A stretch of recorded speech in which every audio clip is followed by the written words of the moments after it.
morning, everyone, and welcome to this Perth County Council meeting for Thursday, August the 7th. I'm Warden Doug Kellum and officially call this meeting to order. Note the clerk to note the starting time is 9 a.m. This time, please bow your heads for a moment of reflection.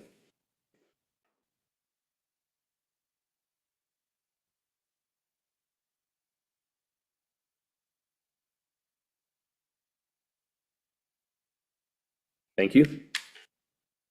We acknowledge that Perth County is situated on the traditional land of the Anishinaabe, who have a long-standing relationship with the land and water throughout the region. We honor and respect the history, languages, and culture of the diverse, Indigenous, Métis, and Inuit people who call this territory home. As a county, we have a responsibility for reconciliation and the continued stewardship of the land on which we live and work. Does anyone have any pecuniary interest to disclose at this time? Seeing none, if it does arise throughout the meeting, please disclose at that time. Moving on, confirmation of the agenda. Are there any additions this morning? Seeing none, I have a motion that reads as follows, that the August 7th, 2025 agenda be approved. Moved by Councillor McDermott, second by Councillor Duncan. All those in favor?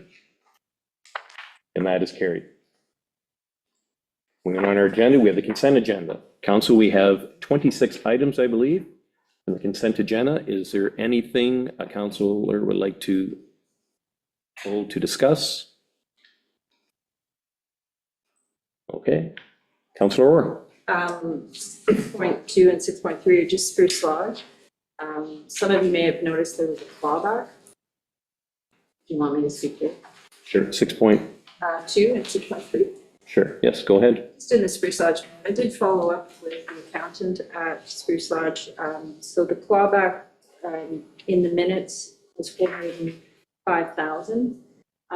But Spruce Lodge was able to prove when they had vacancies, when their respite beds had disappeared, when they were in outbreak, and they did get the clawback down to 133,000.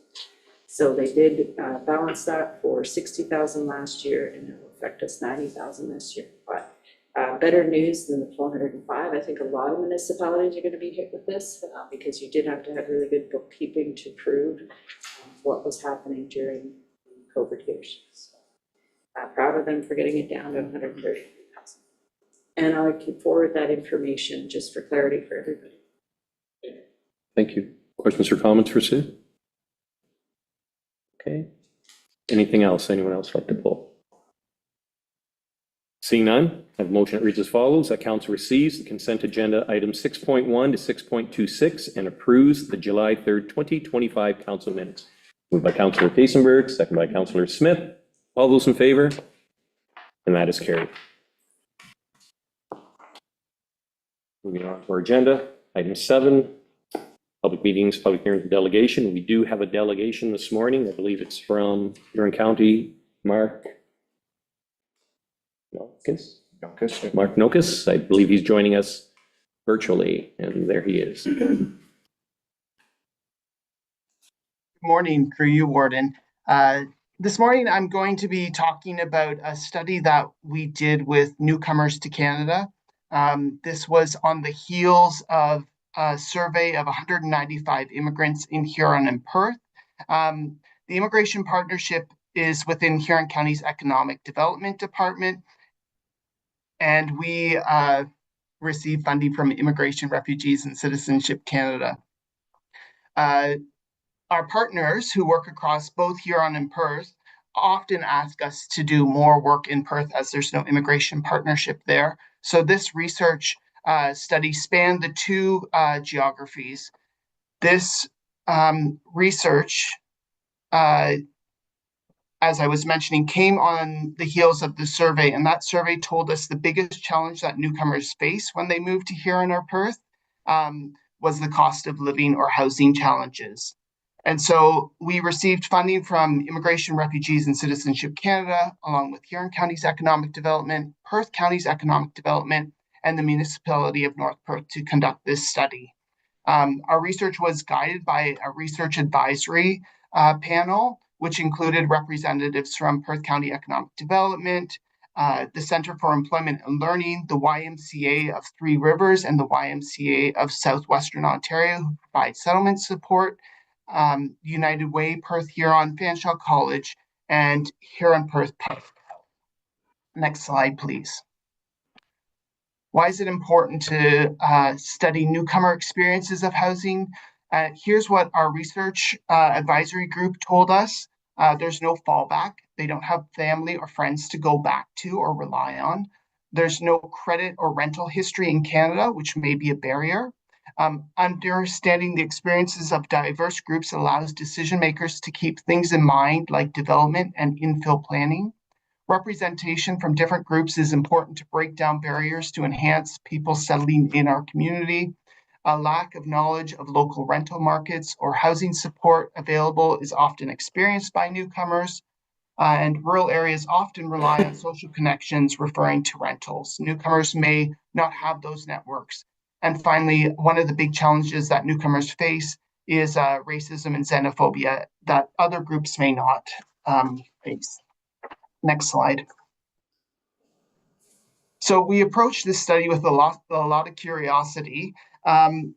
We worked with a research consultant who designed this study and analyzed the data.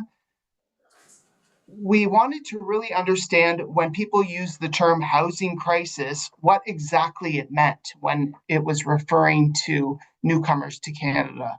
And what we found is, when we went to the internet and tried to get official information from research studies or other credible sources, there was very little available about rural immigrant experiences. Sure, there was plenty available about city experiences, but not in small towns in rural Ontario.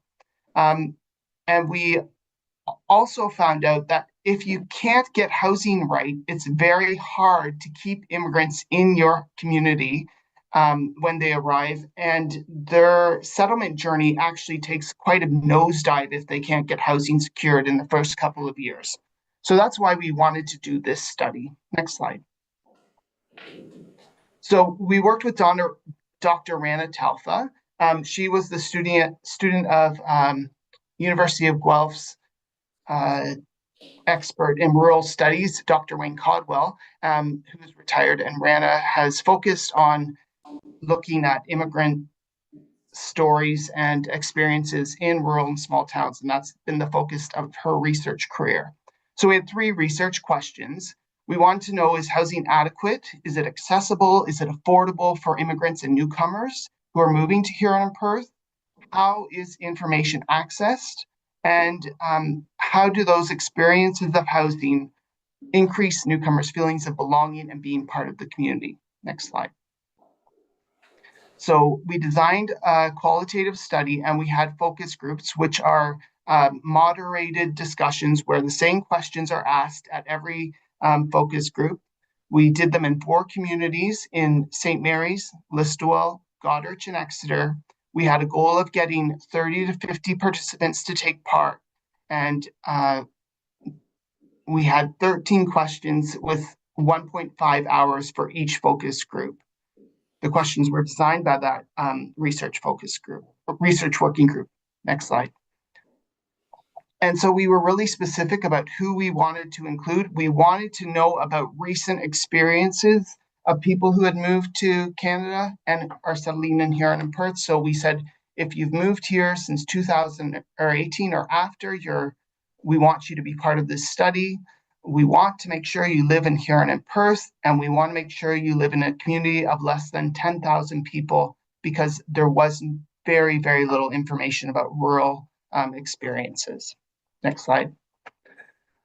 So who took part? We had 40 newcomers take part. 17 were in Listowel, 10 in Goderich, 8 in St. Mary's, 5 in Exeter. 62% were female, 38 male. People took part from Ukraine, Philippines, Mexico, Syria, India, Ghana, Guatemala, Iran, Russia, and Ivory Coast. Next slide. And everybody who took part in this study was renting.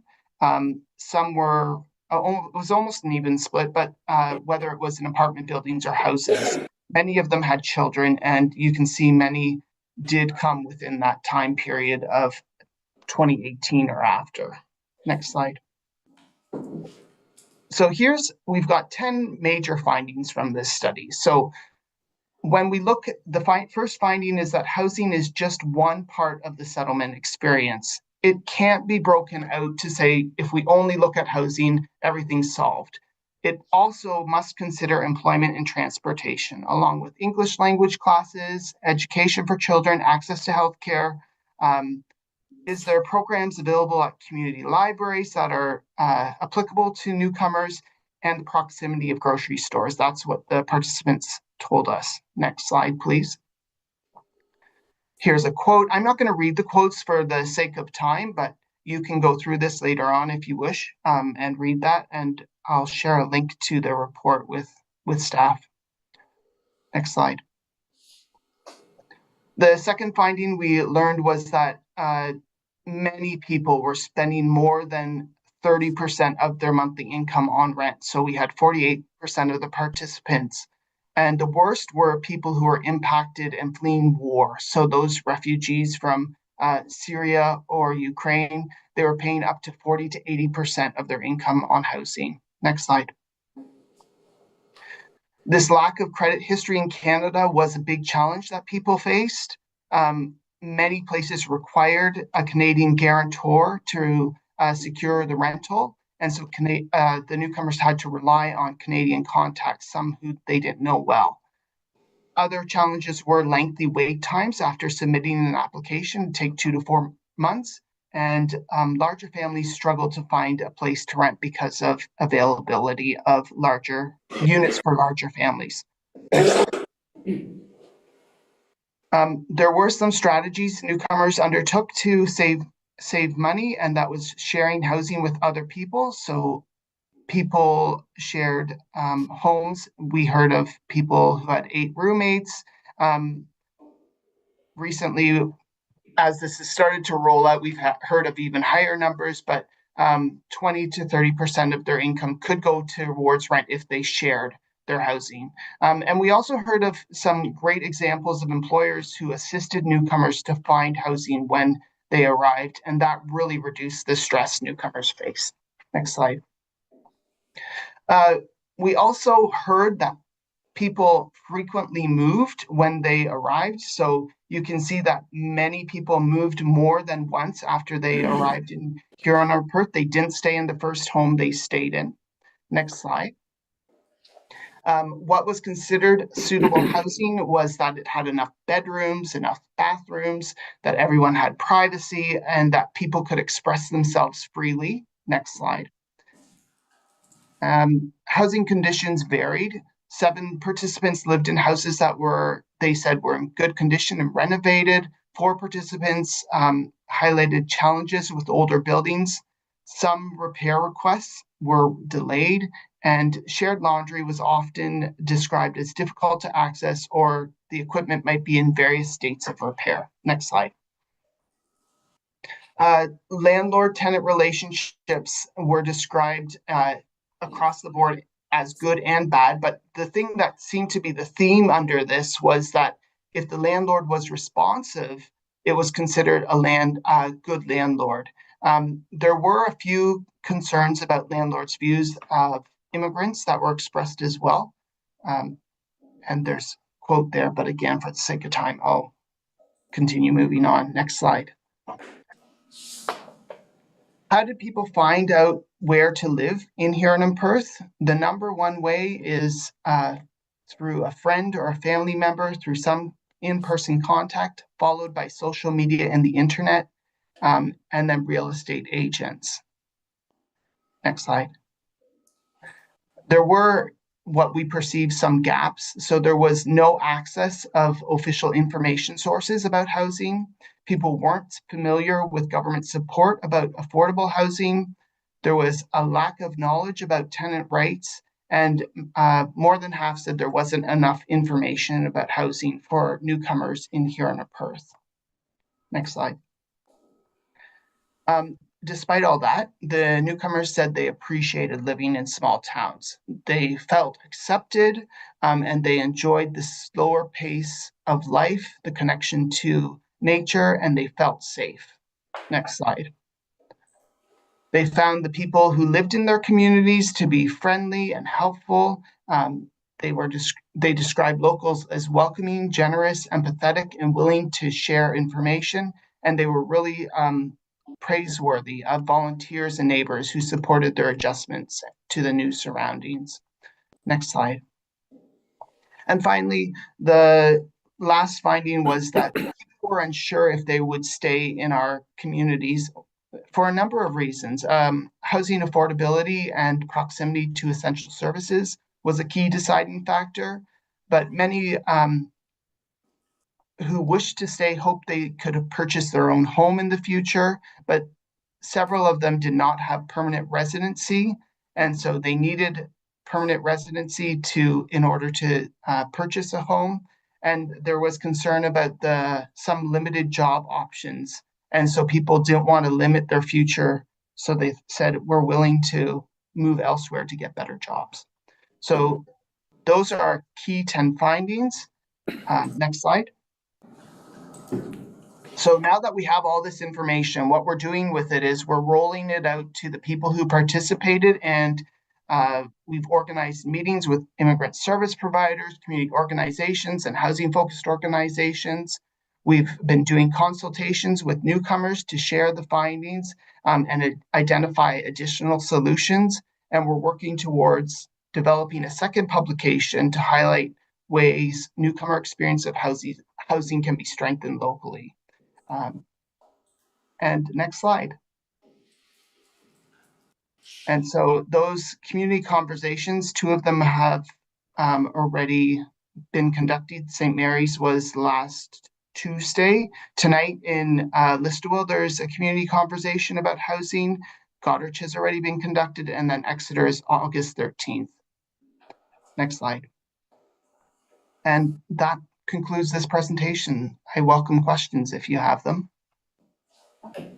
Thank you for your presentation, Mark. Colleagues, any questions or comments for Mark at this time?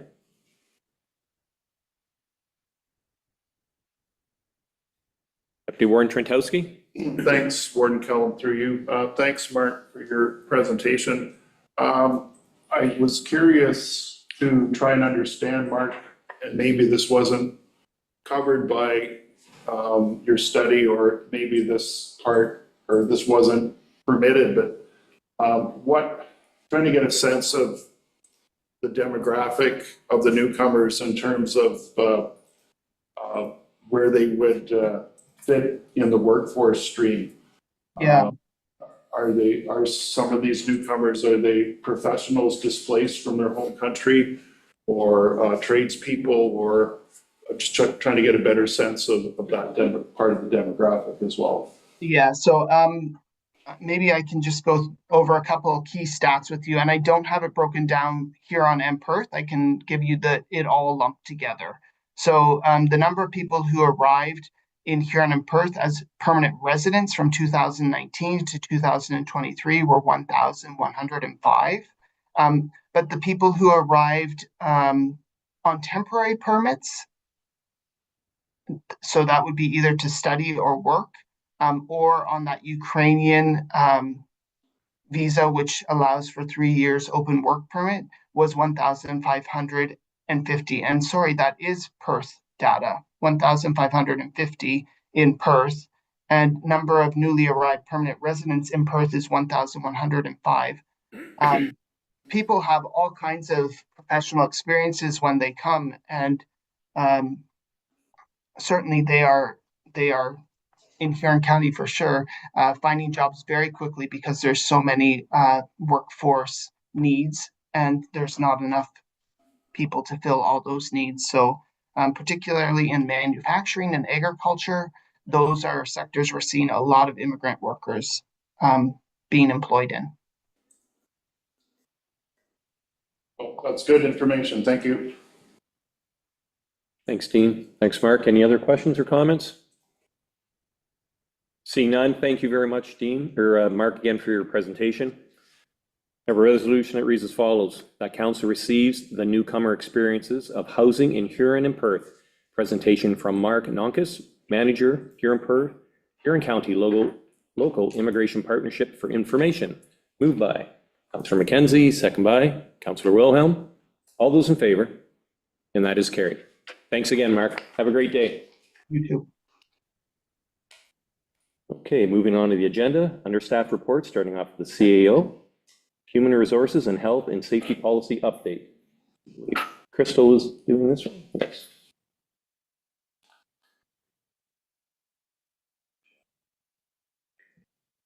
It looks like Marion's going to join us on Zoom as well. Good morning and welcome, Crystal. And good morning, Marion. Morning. Good morning, Warden Kellum and members of County Council. The report before you outlines updates made to one human resources policy, health and safety policies. These were made to enhance clarity and align with benchmarking. In the hours of work and overtime policy, we've updated to reflect the decertification of the Teamsters to non-union staff, clarified the acting pay policy to align with pay bands, set promotion pay and added clarification on title changes being separate from promotions and job evaluation. These changes address questions that have been raised, simplifies the process, and ensures consistency and fairness throughout. The county also performed a benchmarking exercise with 8 municipalities that the changes align with, and this also aligns with industry best practices. In addition to the HR policy, we've also updated 2 health and safety policies, working alone and musculoskeletal disorder prevention. The working alone policy outlines safety measures for everyone working without direct supervision, aiming to reduce risks through assessment, safety procedures, training, and ongoing monitoring. Recent updates clarify when supervisory approval is required and define roles and responsibilities more clearly so everyone's in line. The musculoskeletal disorder prevention policy focuses on preventing workers from injuries related to repetitive strain or poor ergonomics, emphasizing risks identification, control implementation, education, and continuous improvement. Updates to this policy include a revised title, expanded definition, enhanced program details, clearer responsibilities, and added safe practices for manual material handling. I'm happy to answer your questions. Crystal, colleagues, any questions or comments for Crystal or Marion? She's on board too. Seeing none, I have a resolution that reads as follows. That Council receives the Human Resources and Health and Safety Policy Updates Report, and that Council approves the Human Resources and Health and Safety Policy Updates Report. Moved by Councillor Kasenberg, second by Councillor Orr. All those in favor? And that is carried. Thank you. Moving on to 8.2 Corporate Services, we have the June 2025 Forestry Inspector Report. Tyler? Perfect. So through the warden before council is the June 2025 Forestry Inspector's Report prepared by Marvin Smith, the Perth County Forestry Inspector. Within the month of June, Marvin completed 4 inspections in response to the notice of intent, 1 in response to a complaint, and then 1 in inspection in response to a request from the landowner. If there's any questions, concerns, or inquiries, I'd be happy to pass those along, Marvin. Thank you, Tyler. Questions or comments for him? Councillor Wilhelm? I apologize, this is off topic a little bit. I noticed that the county is cutting down quite a number of trees and along the roadside end, and I realize it's for safety. Just wondering what the policy is for replacement of trees. Through the warden, we do have a policy within the Public Works Department, but it deals mainly with tree replacement during construction projects and things like that. So very broad in its scope and very brief in its scope. And as I say, it deals more with replacement of trees on the property line during construction projects, things like that. Most of these would be construction projects that are fairly major. Most of our major road projects don't include to the extent of what past construction projects have been included. So what I mean by that is the widening of right-of-ways and things of that nature, where trees might be encumbering the construction project. So as I say, it's more specific to construction projects. We don't have anything as it pertains to the maintenance of removing dead trees and things like that from it, so. Good. You're fine. Councillor Kasenberg? I think Councillor Wilhelm's question interests me, and I apologize if we're going down the rabbit hole. All right, go ahead. It might be a useful thing, given that the county has shown a great commitment to tree planting, to actually implement or extend the policy that Mr. McClellan referenced, so that as we do these roadside maintenances, we're sort of counting the trees that might be coming down and replacing them 1 for 1 or 2 for 1 in other locations in the county that are appropriate. So I'm wondering whether we might ask staff to have a look at whether that policy could be updated and consideration of same by this county council in the future. Go ahead. Yeah, so through the warden, I think just brief discussion, it's something that we can definitely look at, updating the policy or reviewing the policy to kind of encapsulate the concerns from council. I think that's something that's on the work plan. Yeah, through the warden, over the last several months, as we've embarked on more tree planting, we have reviewed our internal policy, the one John was referring to there.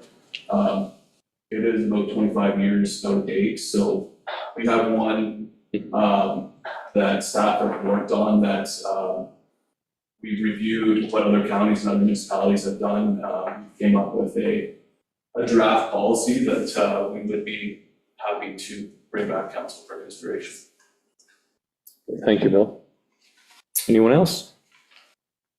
Seeing none, resolution reads that council receives the June 2025 Forestry Inspector's Report for information. Moved by Councillor Wilhelm, second by Councillor Duncan. All those in favor? And that is carried. Thank you. 8.2.2, Corporate Services, June 2025 Report. Marion, or is she coming back?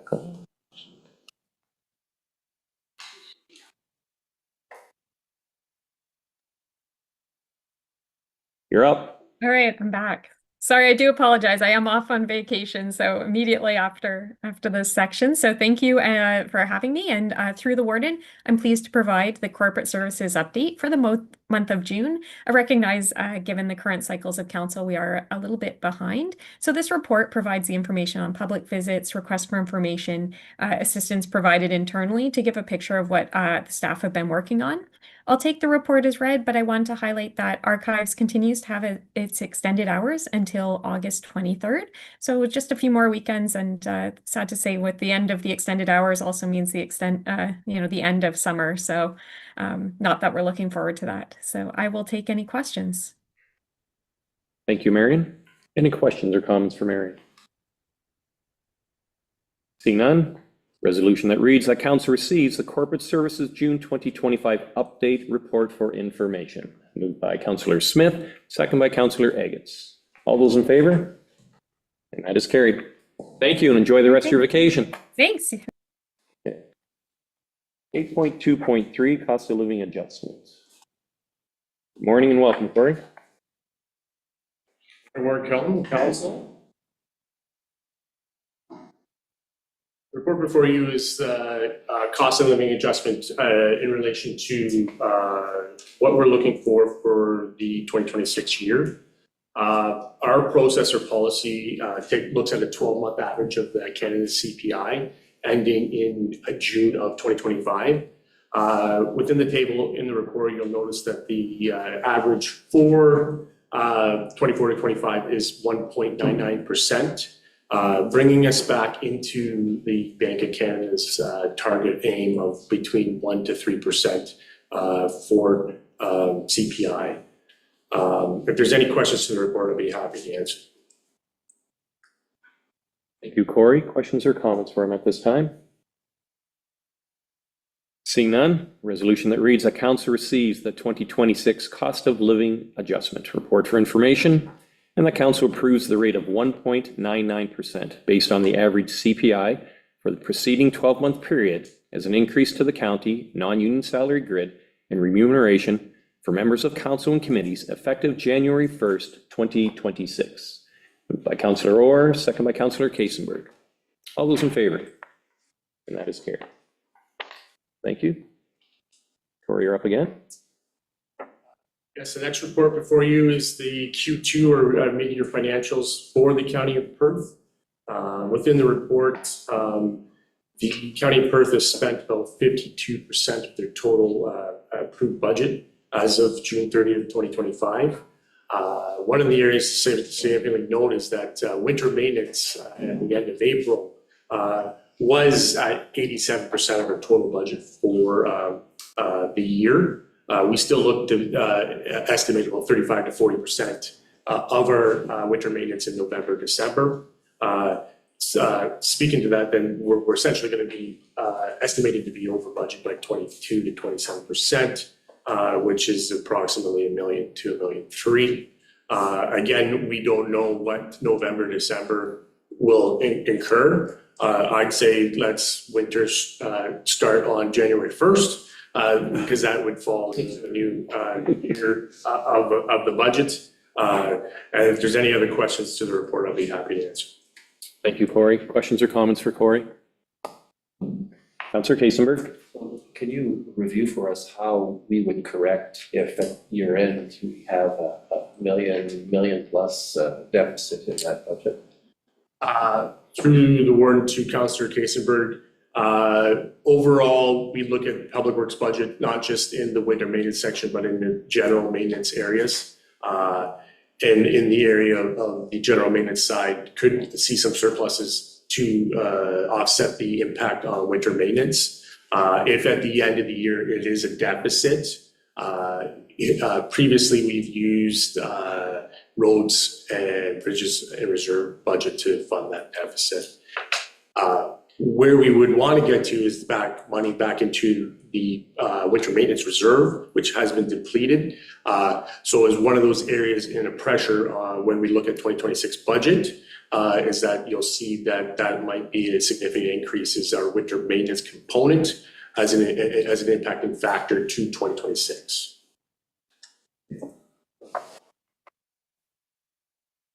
Councillor Orr. Corey, could you just touch on the courthouse campus, how we're a little out of whack there? I know it's timing, but. Yeah.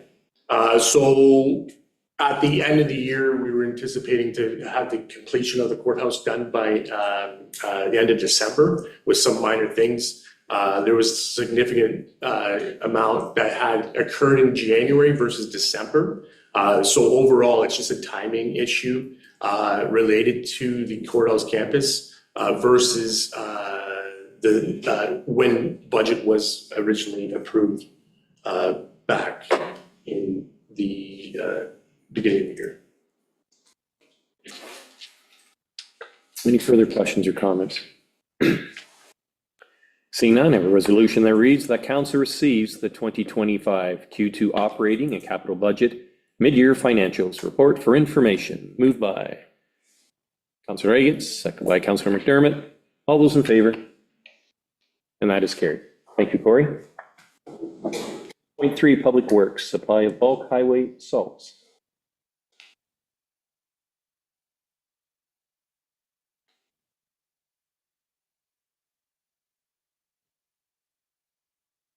Morning and welcome, John and Bill.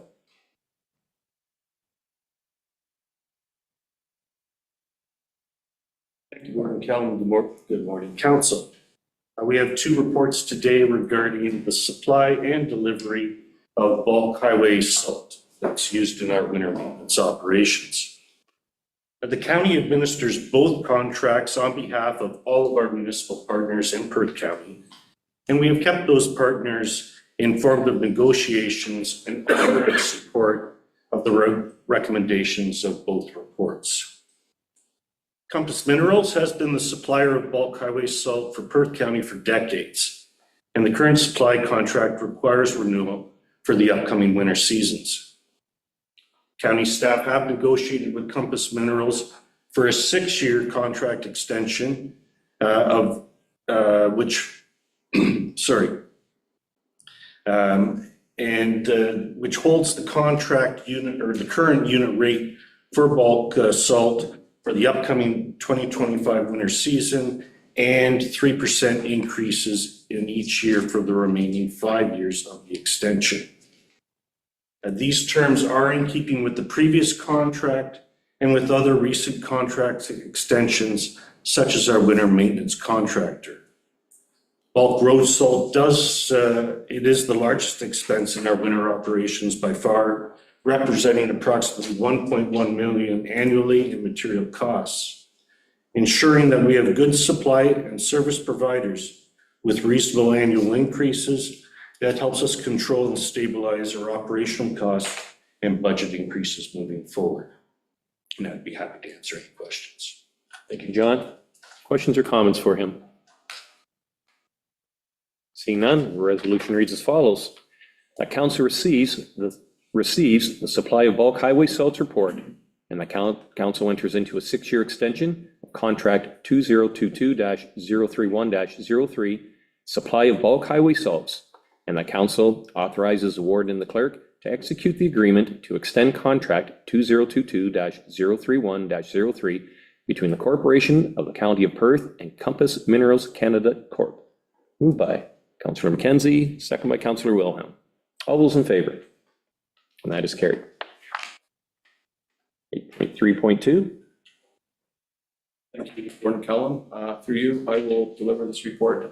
This report is in regards to recommended extension of contract 2022-031-05 for the delivery and hauling of bulk highway salts. Similar to the supply, this contract, as John mentioned, is administered by the county on behalf of our local member municipalities, as well as the town of St. Mary's and city of Stratford. Over the previous 9 winter seasons, this contract has been held by Boston's and McCann, who operate here out of Stratford.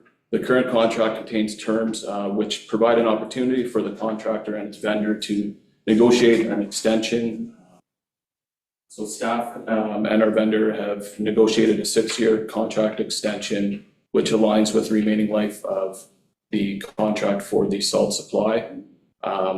And staff have, as John mentioned through the other report, we've advised our local partners throughout negotiations and confirmed that they agree with the proposed rates and are satisfied with the 6-year term length. The recommended contract extension being proposed reflects a 3% increase in rates annually, and that's above the closing rates from the 2024-2025 winter season. Our public works facilities have limited on-site salt storage supplies, so we utilize the vendor. It's almost like a rolling stock when we get into major winter events. So having a contractor that we can communicate well with and deliver timely is essential to our service delivery. This vendor has provided good service over the previous contracts, and the supply is separate from the delivery contracts. It is also funded through our winter maintenance budget and about an average of $113,000 spent annually for the delivery component. If there are any questions, happy to address them. Thank you for the report. Questions or comments for Bill? Seeing none, the resolution reads that council receives the delivery and hauling of bulk highway salts report, and that council enters into a 6-year extension of contract 2022-031-05, delivery and hauling of bulk highway salts, and that council authorizes the warden and the clerk to execute the agreement to extend contract 2022-031-05 between the Corporation of the County of Perth and Boston's and McCann Incorporated. Moved by Councillor McDermott, second by Councillor Wilhelm. All those in favor? And that is carried. Thank you, fellas.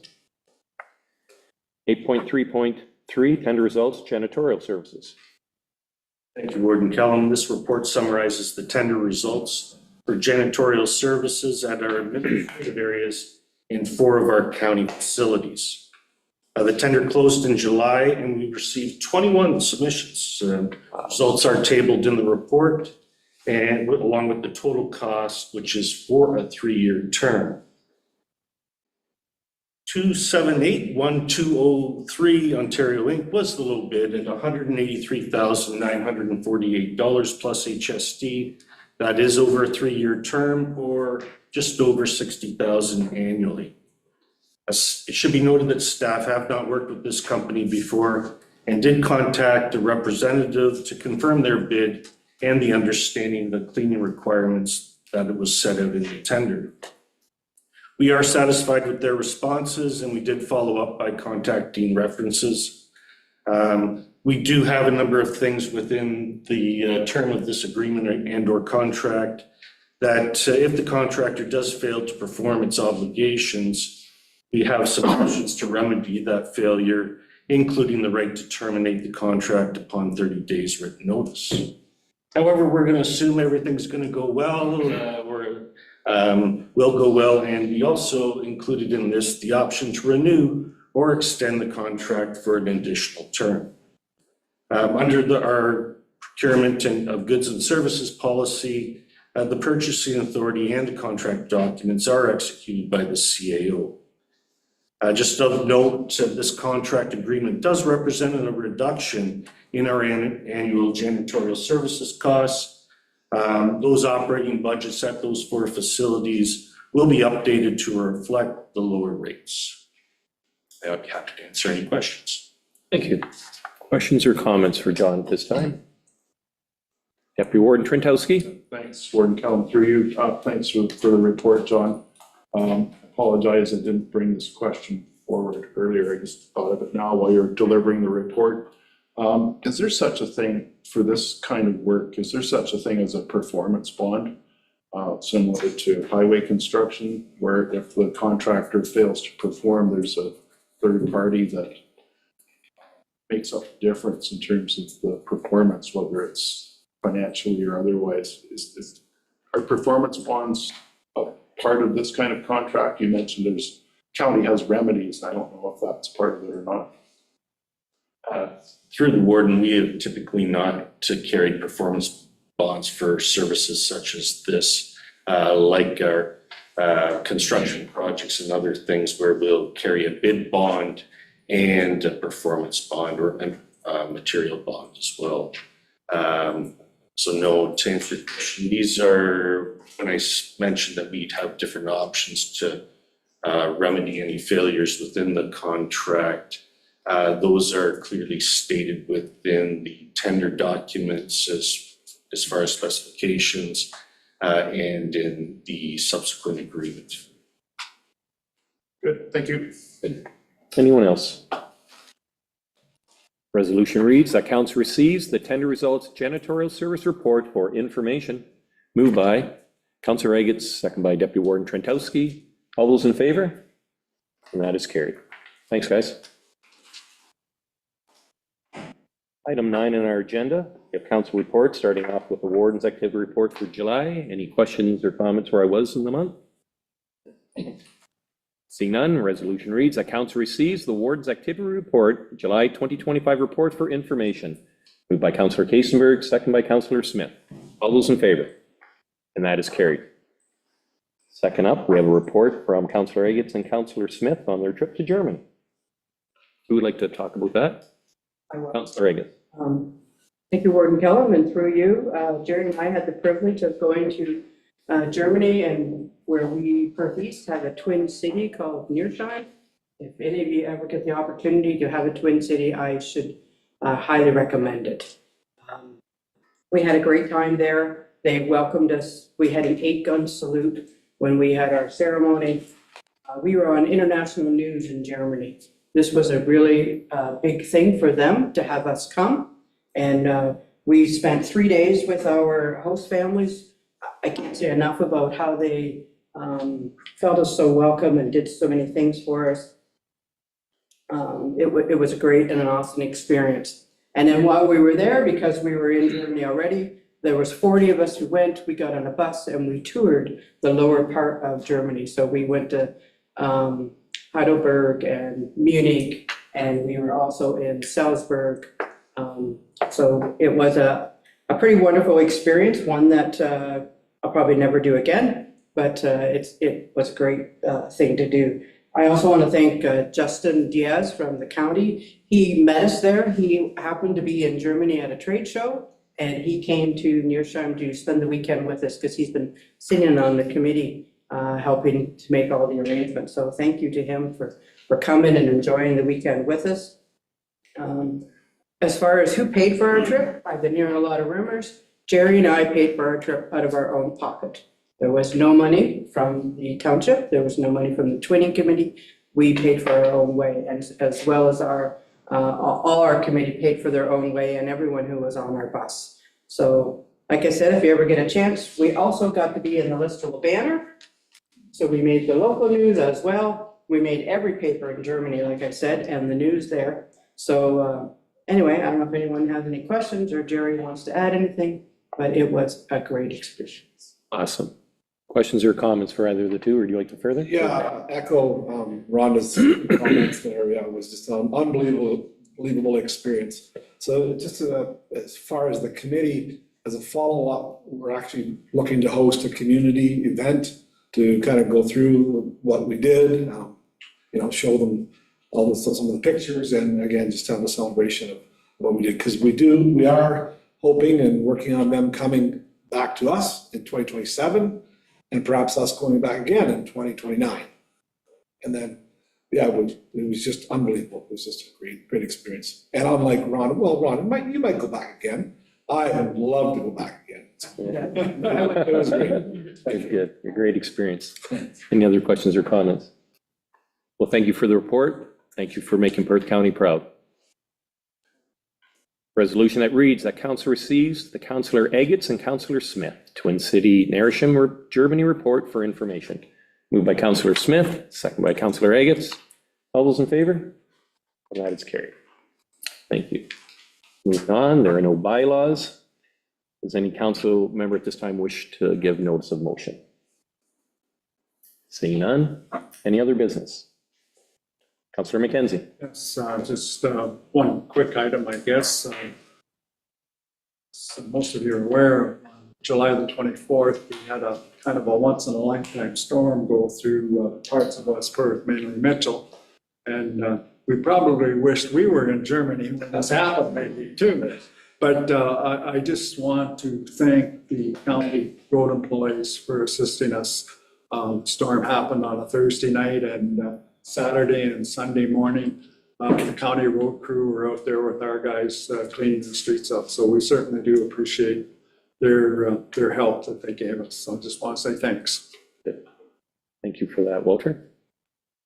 And If the Warden Krentowski. through you, Warden Kellum, to echo Councillor McKenzie's remarks, thanks not only to county staff and the roads department, but also EMS and emergency management for coordinating efforts in responding to the various calls that came in. My cell phone started receiving texts at about 7:45, and the storm had just passed my place, and without a scratch, but there was trouble in town, so I took the opportunity to go into town, and I just went to the fire station and just listened to the radio as the calls came in, and I was impressed with the way emergency services were handling the situation, not only in West Perth, but the county and across the county as well. So thank you very much. Thank you for those comments as well. Anyone else? Okay, are there any announcements? It's their last meeting, only one meeting in August. AMO is next week, and I'm not sure who all is going. I will be attending, but hopefully we meet up with some of you there. Okay, great. Closed session. So we do have a closed session this morning, and the resolution reads that Perth County Council move into closed session at approximately 9:49 a.m. in accordance with Section 239 of the Municipal Act, SO 2001, C25 as amended, to consider a matter pertaining to potential litigation negotiations with the CAO. Moved by Councillor McKenzie, second by Councillor Wilhelm. All those in favor? And that is carried. Just take a short little break here.